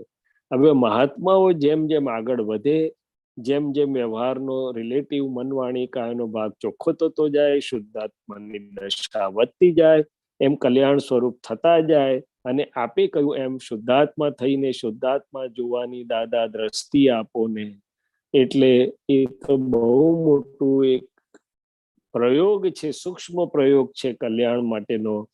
અને કોઈના પણ કલ્યાણની આપણે બેઠા બેઠા પણ ભાવના કરીએ તો એના રિલેટિવ અને રિયલ શુદ્ધાત્માના દર્શન કરીને એના શુદ્ધાત્માને પ્રાર્થના પહોંચાડીએ છીએ કે આપના આ વ્યવહાર ભાગના જે કોઈ નામધારી હોય ને એવી સવડી સુંદર સમજણ આપો કે એનું રિલેટિવ અને રિયલ સર્વ પ્રકારે કલ્યાણ થાય. બહુ સુંદર અક્ષયભાઈ, આપની વાત બિલકુલ સાચી છે, વૈજ્ઞાનિક છે અને સિદ્ધાંત સંમત છે. કલ્યાણ એ શબ્દોની માયાજાળ નથી, શબ્દોની રમત નથી. કોઈને સારું બોલતા આવડે ને કોઈને કદાચ એટલું સારું બોલતા ન પણ આવડે, પરંતુ કલ્યાણ એ અંદરની દશાની વાત છે, અંદરના ઉપયોગની વાત છે અને અંદરની પ્યોરિટીની વાત છે, જે બહાર એનો પડઘો પડ્યા વગર રહેવાનો નથી. અને ઓફકોર્સ દાદાએ ભાવના આપી છે તો આપણા ભાવનાના સ્પંદનો તો કલ્યાણ માર્ગમાં જયા કરે છે. પણ આ કલ્યાણ માર્ગમાં પહેલા આપણે ચોખ્ખા થતા જઈએ, દાદા રાજી થાય એવા થતા જઈએ, એ પાછું નિહિત છે અંદર. બરાબર છે, બરાબર છે, બહુ સુંદર. શૈલેષ આનંદજી, આપણને બધા ઉપર પ્રેમ આવે અને બધાને આપણી ઉપર પ્રેમ આવે. જોતા જ આપણે પણ જોતા લોકોની પર પ્રેમ આવે, નિર્ભેળ પ્રેમ. એ આપણને પૂછે કે ના પૂછે, આપણું માને કે ના માને, સાંભળે કે ના સાંભળે, ગણકરે કે ના ગણકરે, એ બધું કશું વચ્ચે આવે નહીં.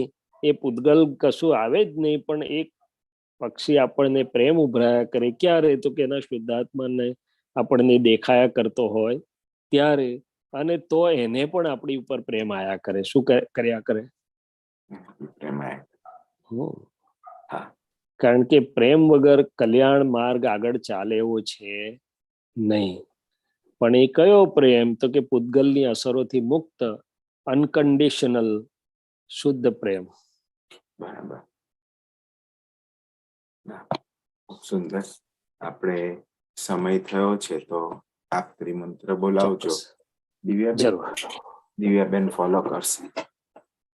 જરૂરથી. હા દિવ્યાબેન, પ્રણામ. મોટા મહાત્મા છે અમારા. હા, સેલ્યુટ.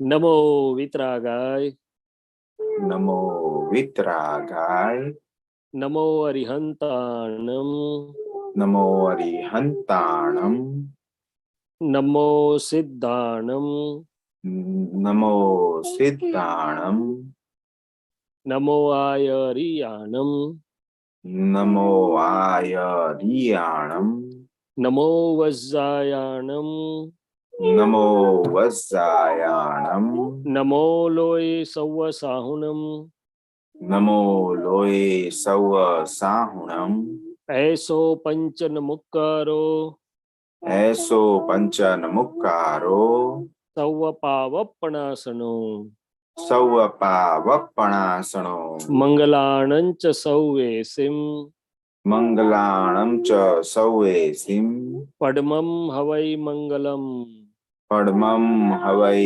મંગલમ. ઓમ નમો ભગવતે વાસુદેવાય, ઓમ નમો ભગવતે વાસુદેવાય, ઓમ નમઃ શિવાય, ઓમ નમઃ શિવાય. જય સચ્ચિદાનંદ, જય સચ્ચિદાનંદ.